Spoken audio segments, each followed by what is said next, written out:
Haleluya, puji Tuhan. Bapak Ibu Saudara-saudari yang dikasihi dan diberkati Tuhan, salam sejahtera dalam kasih Tuhan kita Yesus Kristus.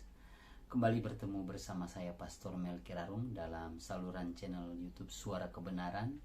Kali ini kita akan belajar kebenaran firman Tuhan yang berhubungan atau untuk memaknai akan peristiwa kenaikan Tuhan Yesus ke surga, atau ketika Yesus terangkat naik ke surga. Sebelum kita akan lanjut, mari saya mengajak kita sama-sama bersatu di dalam doa. Kita berdoa. Bapa kami di dalam surga, kami sungguh bersyukur dan berterima kasih karena kasih dan anugerah-Mu yang begitu indah dan luar biasa dalam kehidupan kami. Saat ini Tuhan, kami sama-sama akan membaca dan merenungkan firman Tuhan. Kami rindu untuk mempelajari kebenaran firman Tuhan agar kami mendapatkan berkat yang indah dan luar biasa lewat firman-Mu. Kiranya Roh Kudus yang menuntun dan bersama-sama dengan kami, terlebih khusus hamba-Mu yang akan menyampaikan firman-Mu. Juga para pendengar yang mendengarkan program Suara Kebenaran ini dalam tuntunan Roh Kudus untuk menikmati berkat yang luar biasa dari Tuhan lewat firman Tuhan. Terima kasih banyak Bapa yang baik. Kami berdoa, bersyukur dalam nama Tuhan Yesus Kristus. Haleluya. Amin. Puji Tuhan, Bapak Ibu Saudara-saudari yang dikasihi dan diberkati Tuhan. Ayat firman Tuhan yang akan kita bacakan yang terambil dari kitab Kisah Para Rasul pasal yang pertama. Kisah Para Rasul pasal yang pertama, mulai ayat yang ke-6 sampai dengan ayat yang ke-11. Demikian firman Tuhan dengan judul Yesus terangkat ke surga. Maka bertanyalah mereka yang berkumpul di situ, Tuhan, maukah Engkau pada masa ini memulihkan kerajaan bagi Israel? Jawabnya, Engkau tidak perlu mengetahui masa dan waktu yang ditetapkan Bapa sendiri menurut kuasanya. Tetapi kamu akan menerima kuasa kalau Roh Kudus turun ke atas kamu, dan kamu akan menjadi saksiku di Yerusalem dan di seluruh Yudea dan Samaria dan sampai ke ujung bumi. Sesudah ia mengatakan demikian, terangkatlah ia disaksikan oleh mereka, dan awan menutupnya dari pandangan mereka. Ketika mereka sedang menatap ke langit waktu ia naik itu, tiba-tiba berdirilah dua orang yang berpakaian putih dekat mereka dan berkata kepada mereka, "Hai orang-orang Galilea, mengapakah kamu berdiri melihat ke langit? Yesus ini yang terangkat ke surga meninggalkan kamu akan datang kembali dengan cara yang sama seperti kamu melihat dia naik ke surga." Puji Tuhan, Bapak Ibu Saudara-saudari yang dikasihi dan diberkati Tuhan. Kita tentu ketahui bersama bahwa firman Tuhan ini merupakan satu fakta histori yang pernah terjadi, di mana Tuhan Yesus itu naik terangkat ke surga, dan ini merupakan salah satu peristiwa yang begitu dahsyat dan luar biasa yang seringkali memang karena mungkin setiap tahun kita merayakan dan memperingati, atau mungkin sudah seringkali kita mendengar, dibahas, disampaikan lewat khotbah, lewat pembelajaran firman Tuhan, sehingga kita beranggapan bahwa kenaikan Tuhan Yesus ini hanyalah satu peristiwa yang biasa-biasa saja. Tapi saya ingin katakan bahwa peristiwa kenaikan Tuhan Yesus ini adalah salah satu peristiwa yang dahsyat dan luar biasa, karena Yesus ini menunjukkan bahwa dia adalah Allah yang berkuasa, yang bisa mengendalikan gravitasi bumi, ya. Karena kalau tanpa ada satu kekuatan kuasa yang dahsyat luar biasa yang sifatnya supranatural, tidak mungkin Yesus bisa terangkat naik ke surga. Minimal harus menggunakan alat seperti pesawat dan hal-hal yang lain yang bisa membuat dia terangkat. Dan berkaitan dengan peristiwa kenaikan Tuhan Yesus ke surga, setelah kelahiran, kematian, dan kebangkitannya, ini begitu banyak ayat-ayat dan pasal-pasal serta beberapa kitab dalam Alkitab yang kita percaya sebagai firman Allah, di mana karya Tuhan Yesus yang mulia yang mengerjakan karya keselamatan untuk manusia, khususnya bagi kita, bagi mereka yang menerima dan percaya Yesus Kristus sebagai Tuhan dan Juru Selamat, yang kita sama-sama peringati dan kita rayakan. Sekaligus kita menerima berbagai informasi dan berita-berita melalui khotbah dari berbagai sumber atau dari pembicara, pendeta, gembala, bahwa kenaikan Tuhan Yesus ke surga merupakan peristiwa dan hal yang sangat berguna. Karena Yesus pernah mengatakan bahwa adalah lebih berguna apabila jika aku pergi, sebab jikalau aku tidak pergi, penghibur itu tidak akan datang kepadamu. Dan juga kita mendengarkan ketika Yesus terangkat naik ke surga, di mana Yesus akan mengirimkan penolong, penghibur untuk menyertai kita. Nah, begitu pula dalam Injil Yohanes pasal yang ke-14 ini, ketika Tuhan Yesus mengatakan bahwa Tuhan Yesus akan pergi ke rumah Bapa untuk menyediakan tempat. Jadi kenaikan Tuhan Yesus itu lebih berguna supaya penghibur itu datang. Dan Yesus juga mengatakan bahwa ketika dia terangkat naik ke surga, dia akan pergi menyediakan tempat bagi saya dan saudara. Dan ini sudah sangat jelas informasi ketika Yesus akan meninggalkan murid-muridnya pada waktu itu. Dan ini menjadi pengetahuan firman Allah bagi kita. Selain itu, kenaikan Tuhan Yesus juga mau meneguhkan bahwa dia adalah anak Allah atau anak tunggal Bapa di surga yang menjadi pemilik sekaligus sebagai pencipta langit dan bumi serta segala yang ada, sehingga meneguhkan keyakinan dan iman kita kepada Tuhan Yesus, di mana dia datang sebagai juru selamat, dan dia juga akan kembali untuk menggenapi janji-janji firman-Nya. Bapak Ibu saudara-saudari yang dikasihi dan diberkati Tuhan, kenaikan Tuhan Yesus juga sekaligus menjawab pertanyaan dan kebutuhan dari kelompok orang yang sering dan lebih menuntut akan menerima sesuatu jika bisa dijelaskan atau dibuktikan dengan bisa diterima oleh logika atau akal dan ilmu pengetahuan manusia yang dikaruniakan Allah, di mana peristiwa ini satu-satunya yang bisa melampaui hukum gravitasi bumi yang saya katakan tadi. Karena tanpa ada intrik atau sulap atau permainan palsu, di mana suatu kerjasama untuk mengelabui mata manusia normal seperti yang biasa dilakukan oleh tokoh-tokoh pesulap. Tetapi di sini Yesus menunjukkan tanpa ada intrik-intrik itu, dia bisa terangkat melawan gravitasi bumi. Dan selain kebenaran-kebenaran, nilai dan makna kenaikan Tuhan Yesus Kristus yang saya sampaikan tadi, kita juga bisa mendapatkan kebenaran penting lain yang bersumber dari firman Allah dalam bagian-bagian kitab, pasal dan ayat lain, seperti hal yang pertama yang akan kita lihat dalam Yohanes pasal yang ke-18 ayat 36. Yohanes 18 ayat yang ke-36. Ini hal yang pertama. Jawab Yesus, "Kerajaanku bukan dari dunia ini. Jika kerajaanku dari dunia ini, pasti hamba-hambaku telah melawan, supaya aku jangan diserahkan kepada orang Yahudi. Akan tetapi kerajaanku bukan dari sini, bukan dari dunia ini." Jadi, Bapak Ibu saudara-saudari yang dikasihi dan diberkati Tuhan, kita juga bandingkan dalam Yohanes pasal yang ke-8 ayat yang ke-23.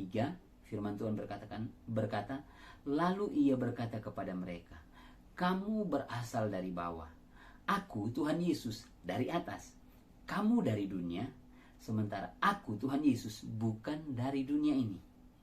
Sini sangat jelas firman Tuhan mengatakan bahwa ternyata kebenaran firman Tuhan yang bisa kita dapatkan ketika Yesus terangkat surga ingin menyatakan satu kebenaran bahwa kerajaan yang akan dibangun dan di mana Tuhan Yesus sebagai rajanya, yaitu kerajaan Allah, bukan di dunia ini.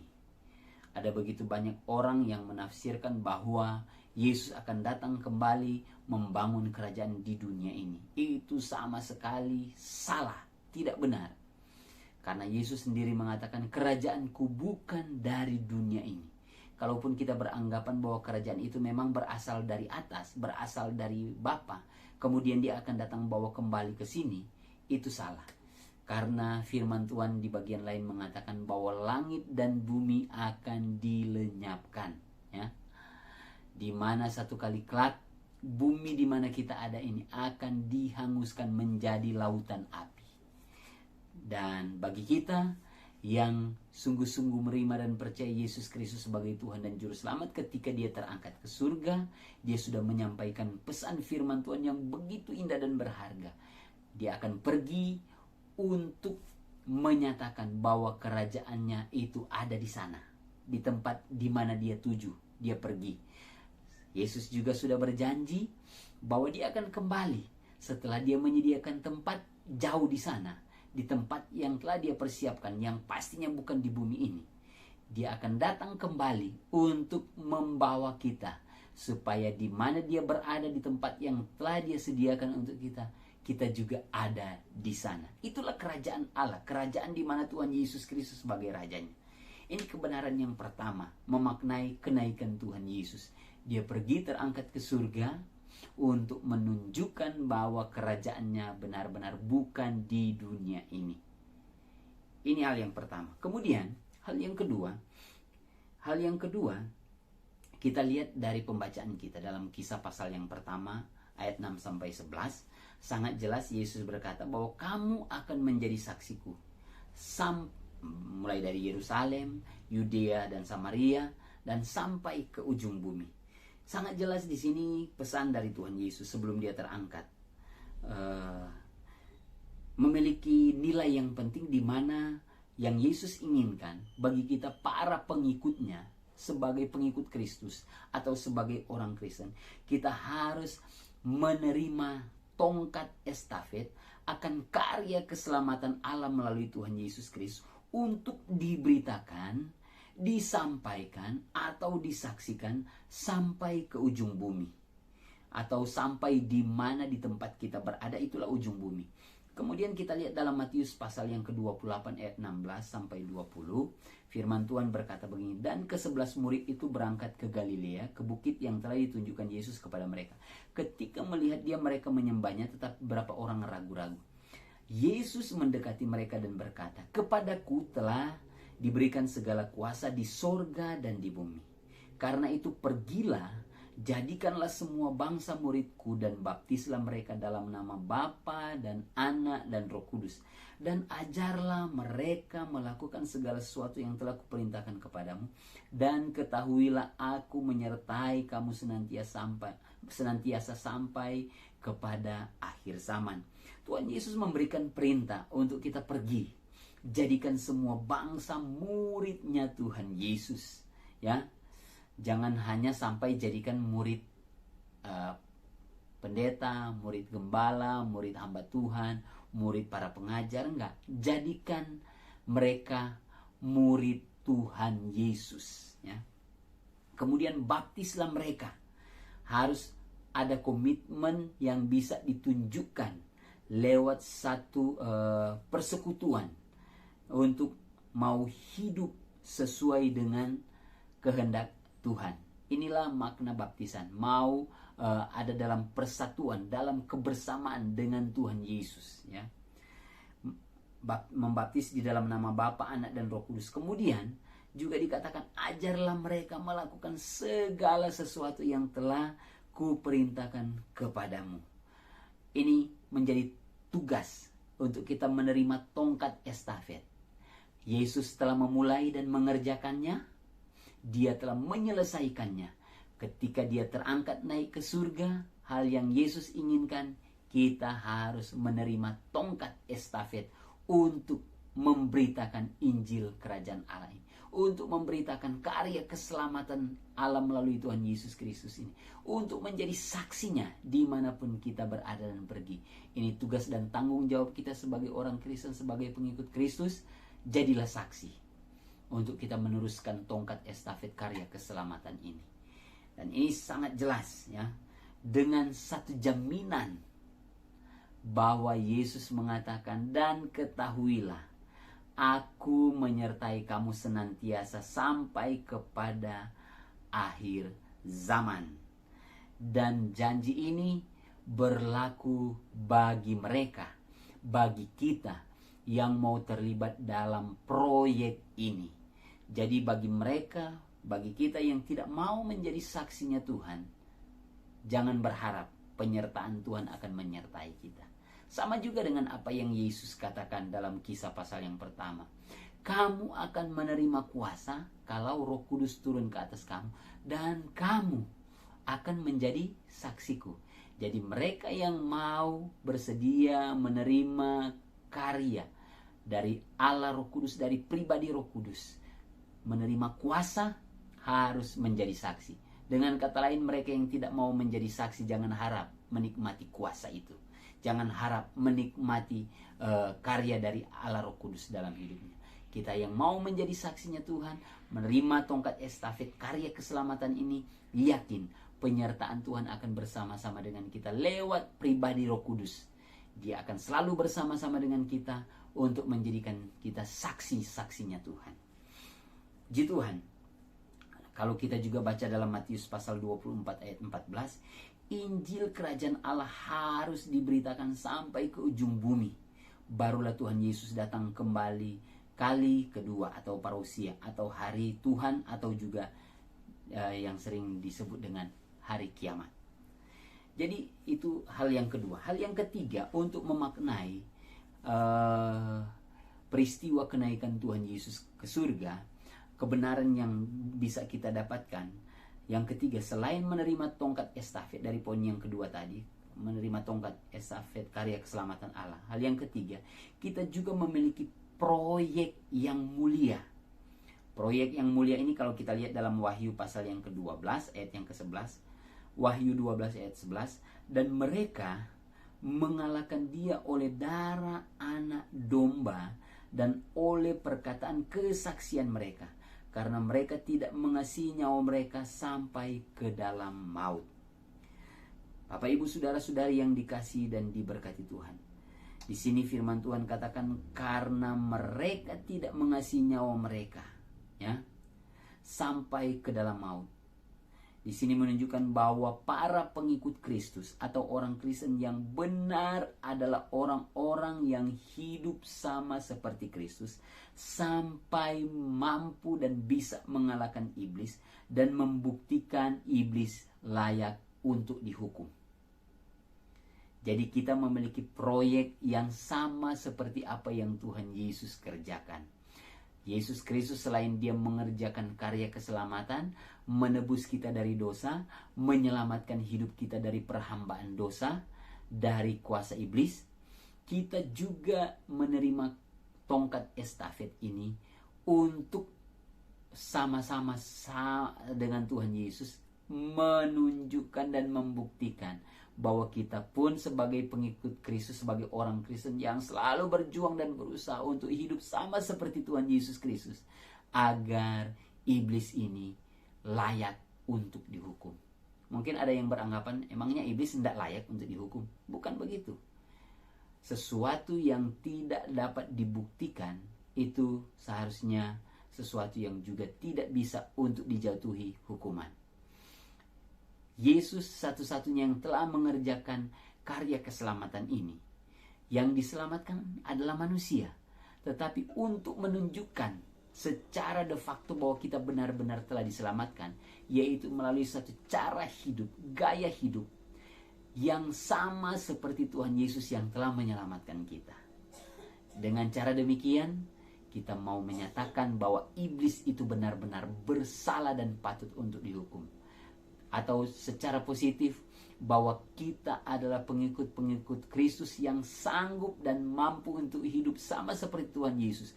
Bukan dengan kuat dan gagah kita, bukan karena kemampuan dan kesanggupan kita sebagai manusia, tetapi oleh pertolongan Roh Kudus dan lewat terang dan tuntunan firman Tuhan yang mengarahkan langkah hidup kita, lewat teladan dan cara hidup dari Tuhan Yesus, dan juga dengan pengajaran-pengajaran yang Tuhan Yesus sampaikan dalam Injil. Ini akan membawa hidup kita untuk sama seperti Tuhan Yesus mengalahkan iblis dan membuktikan dia benar-benar bersalah. Kita mampu, kita sanggup bersama dengan Tuhan hidup sama seperti Tuhan Yesus Kristus. Ini proyek yang begitu mulia dan luar biasa. Nyaris mustahil memang untuk dilakukan. Tetapi apa yang mustahil bagi manusia, bagi Allah tidak ada yang mustahil. Dan bagi orang yang percaya, tidak ada yang mustahil. Amin. Ini kebenaran yang luar biasa yang ketiga. Kemudian yang keempat, kebenaran yang keempat dari untuk kita memaknai kenaikan Tuhan Yesus ke surga, yang masih memiliki hubungan dengan poin yang 3 di atas tadi. Kita baca dalam 2 Petrus 3 ayat 12. 2 Petrus 3 ayat 12, firman Tuhan berkata, yaitu kamu yang menantikan dan mempercepat kedatangan hari Allah. Pada hari itu langit akan binasa dalam api dan unsur-unsur dunia akan hancur karena nyalanya. Kemudian kita lihat juga dalam 2 Petrus 3 ayat 12, yaitu kamu, ya, yaitu kamu yang menantikan mempercepat kedatangan. Ini sama ya. Sini firman Tuhan sangat jelas. Kita masuk dalam kelompok orang-orang yang bisa mempercepat kedatangan Tuhan Yesus. Sebab dalam kitab Wahyu pasal yang ke-6, Wahyu 6 ayat 11 sampai 12, dan kepada mereka masing-masing diberikan sehelai jubah putih, dan kepada mereka dikatakan bahwa mereka harus beristirahat sedikit waktu lagi hingga genap jumlah kawan-kawan pelayan dan saudara-saudara mereka yang akan dibunuh sama seperti mereka. Maka aku melihat ketika anak domba itu membuka meterai yang ke-6, sesungguhnya terjadilah gempa bumi yang dahsyat, dan matahari menjadi hitam bagaikan karung rambut, dan bulan menjadi merah seluruhnya bagaikan darah. Di sini sangat jelas ternyata di sini dikatakan bahwa ternyata ada target jumlah orang-orang yang sungguh-sungguh hidup kudus, hidup suci, tak bercacat, yang menjadi saksi-saksi Tuhan bahwa kelompok ini hidup sama seperti Kristus, yang menjadi bukti untuk menunjukkan bahwa iblis bersalah dan patut dan sudah waktunya untuk dihukum bersama dengan pengikut-pengikutnya. Jadi makna kebenaran dalam peristiwa kenaikan Tuhan Yesus Kristus, kita juga memiliki proyek yang begitu indah dan luar biasa untuk mencapai target, semacam kuota orang-orang yang supaya jumlah itu telah genap, maka kita mempercepat kedatangan Tuhan Yesus kali yang kedua. Dengan kata lain, bahwa kalau jumlah ini belum genap, mereka yang tidak menyayangkan nyawanya, mereka yang sungguh-sungguh hidup mengasihi Tuhan sampai tidak mengasihi nyawanya, seperti apa yang Yesus pernah katakan dalam Injil, mereka yang tidak menyayangkan nyawanya, atau mereka yang tidak menyelamatkan nyawa, yang rela kehilangan nyawanya, mereka sama dengan mereka menyelamatkan nyawanya, ya. Jadi kalau kita masih mau menyayangkan nyawa kita, menyayangkan keinginan-keinginan daging kita, hasrat-hasrat manusia yang sifatnya duniawi, yang sama dengan orang-orang yang hidup di luar kasih karunia, di luar Tuhan Yesus Kristus, di luar kebenaran firman Tuhan, itu sangat menyedihkan ya. Firman Tuhan katakan kalau kita masih menyayangkan nyawa kita, kita akan kehilangan nyawa kita. Tapi kalau kita rela kehilangan nyawa kita, rela kehilangan keinginan-keinginan daging, keinginan-keinginan duniawi, hasrat-hasrat yang tidak berkenan di hadapan Tuhan, kita sedang menyelamatkan kita. Kita masuk dalam proyek yang mulia ini. Masuk dalam kelompok orang-orang yang memenuhi kuota, memenuhi jumlah yang diinginkan oleh Allah, yang hidupnya sama seperti Tuhan Yesus Kristus, sehingga kedatangan Tuhan Yesus itu bisa dipercepat atau datang pada kali yang kedua, ya. Dan di mana iblis waktunya untuk dihukum bersama dengan para pengikutnya. Dan ini kebenaran yang sangat implikatif sekali, yang sangat aplikatif, ya. Kalau hanya sekedar kita memaknai peristiwa kenaikan Tuhan Yesus supaya Roh Kudus itu diutus, peristiwa itu sudah terjadi, di mana tepat bertepatan bersamaan dengan hari raya Pentakosta yang dilaksanakan oleh orang Yahudi pada waktu itu, oleh orang Israel. Roh Kudus diutus pada hari Pentakosta itu. Kemudian kalau hanya sekedar kita memahami bahwa Yesus naik ke surga, dia menyediakan tempat bagi kita, itu tugas Yesus. Dia sudah pergi, dia sedang dan mungkin sudah melakukannya di sana, tinggal kita menunggu kedatangannya. Kemudian yang ketiga, kalau kita hanya sekedar tahu bahwa ketika Yesus terangkat naik ke surga, dia akan datang kali yang kedua sesuai dengan janji firman-Nya. Itu memang ada nilai yang sifatnya aplikatif supaya kita terus menantikan dia dengan penuh gairah dan semangat. Tetapi dari keempat kebenaran yang kita dapatkan kali ini semakin menambah kekayaan firman Tuhan untuk memaknai kenaikan Tuhan Yesus ke surga. Di mana hal yang pertama yang kita dapatkan bahwa kita memahami bahwa sungguh kerajaan Tuhan Yesus Kristus ini itu bukan di dunia ini, sehingga membangkitkan iman percaya kita bahwa ketekunan iman percaya, kesetiaan dalam pengiringan dan pelayanan kita kepada Tuhan Yesus Kristus akan membawa kita kepada kerajaan Allah, kerajaan Kristus itu, di mana itu bukan di dunia ini. Sehingga harapan kita tidak tertuju di dunia ini lagi, tetapi pengharapan kita tertuju kepada kerajaan yang sedang dipersiapkan oleh Tuhan Yesus itu, kerajaan surga yang mulia.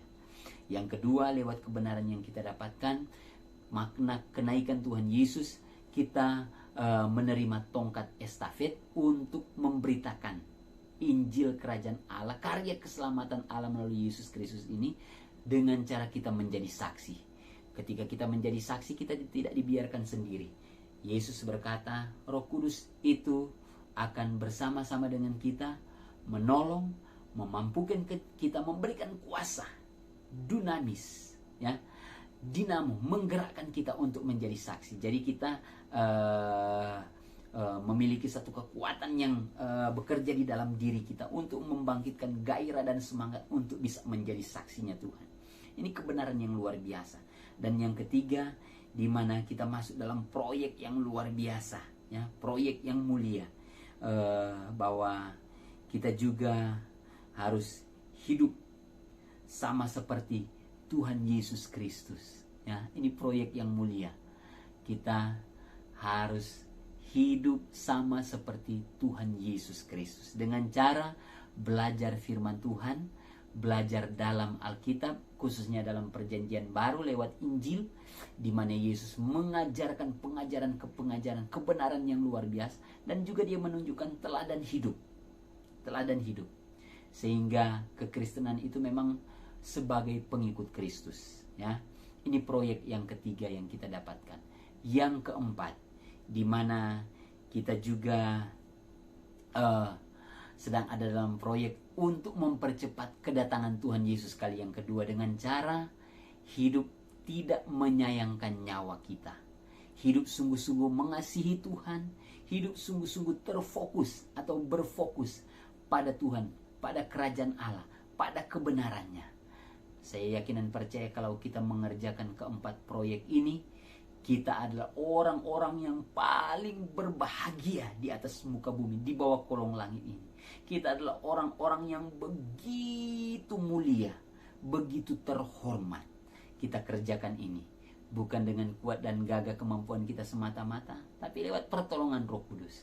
Karena sesuai dengan janji firman Tuhan, ketahuilah aku menyertai kamu senantiasa sampai kepada akhir zaman. Dalam Injil Yohanes, Yesus sudah mengatakan sebelum dia mati disalibkan, sebelum dia bangkit, sebelum dia terangkat ke surga, aku akan minta kepada Bapa supaya ia mengutus kepadamu seorang penolong yang lain, yaitu Roh kebenaran, supaya ia menyertai kamu selama-lamanya. Oh, puji Tuhan, haleluya. Roh Kudus sudah diutus, sudah dikirimkan bersama-sama dengan kita. Dia selalu hadir di dalam hidup kita, dimanapun kita berada dan pergi. Ingat, Roh Kudus selalu bersama-sama dengan kita. Dia pribadi yang begitu indah, mulia, dan luar biasa.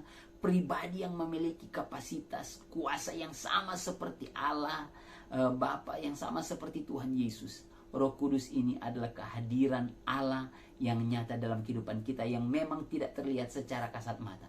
Tapi karyanya, tapi pribadinya, tetapi manifestasinya itu selalu nyata. Karena dia pribadi yang terus berkarya, yang terus bekerja, yang akan terus memampukan kita, akan terus menggerakkan kita untuk mengerjakan proyek-proyek ini setelah Yesus naik ke surga. Jadi mari lewat kebenaran firman Tuhan ini semakin membawa kita untuk semakin bergairah dan semangat dalam pengiringan dan pelayanan kita, untuk kita terus maju setia, berikan yang terbaik bagi Tuhan, berfokus terus kepada Tuhan, lakukan segala sesuatu untuk kita persembahkan kepada Tuhan. Sekecil apapun yang kita lakukan, apapun profesi kita, apapun pekerjaan kita, apapun aktivitas hidup kita, mulai dari yang paling kecil, anak-anak sekolah minggu, remaja, pemuda, orang dewasa, orang tua yang lanjut usia, mari kita terus berkarya dan lakukan untuk Tuhan, bagi kemuliaan Tuhan. Maka saya yakin dan percaya kita akan terus disertai, dilindungi, dijaga, dipelihara, dipulihkan, disembuhkan, mengalami mujizat-mujizat yang luar biasa dari Tuhan, karena kita ada dalam proyeknya Allah yang luar biasa. Kiranya kenaikan Tuhan Yesus Kristus tidak membawa kesedihan, tidak membawa kekhawatiran, kecemasan, tetapi membawa penghiburan yang sejati, karena ada proyek yang luar biasa yang Tuhan titipkan, yang Tuhan serahkan bagaikan tongkat estafet bagi kita sebagai orang Kristen, sebagai pengikut Kristus. Kita mau lakukan itu bersama dengan Tuhan. Saya yakin Tuhan akan mampukan, Tuhan akan selalu tolong, dan Tuhan akan selalu bela dan berkati kita semua. Demikian penjelasan firman Tuhan kali ini melalui program saluran channel YouTube Suara Kebenaran. Kiranya memberkati kita semua. Kita akan mensyukuri apa yang kita terima lewat firman Tuhan. Terima kasih banyak Bapak yang baik untuk anugerah-Mu yang indah dan luar biasa. Lewat kebenaran firman Tuhan yang kami terima dan kami pelajari, membawa pengetahuan firman yang begitu indah dan luar biasa ketika Yesus naik ke surga. Ada kebenaran dan proyek yang indah dan luar biasa yang Tuhan titipkan bagaikan tongkat estafet bagi kami orang Kristen, pengikut Kristus, untuk kami mau kerjakan itu. Kami mengakui, menyadari sebagai manusia kami tidak sanggup dan kami tidak mampu. Kiranya Roh Kudus yang terus berkarya, bekerja, menolong kami, memampukan, menggerakkan kami untuk kami selalu memiliki gairah dan semangat untuk kami mengerjakan proyek-proyek ini. Agar dimanapun kami berada, kami mau menjadi saksinya Tuhan, menyampaikan firman Tuhan, menyampaikan kabar keselamatan di dalam Tuhan Yesus Kristus, agar dapat menjangkau dan memenangkan banyak jiwa-jiwa baru. Dan kami juga mau masuk dalam proyek untuk kami mau hidup sama seperti Tuhan Yesus Kristus, untuk kami tidak menyayangkan nyawa kami, untuk kami juga mau mencapai target-target kuota yang Tuhan inginkan, orang-orang yang hidup sama seperti Tuhan Yesus Kristus, untuk mempercepat kedatangan Tuhan Yesus kali yang kedua.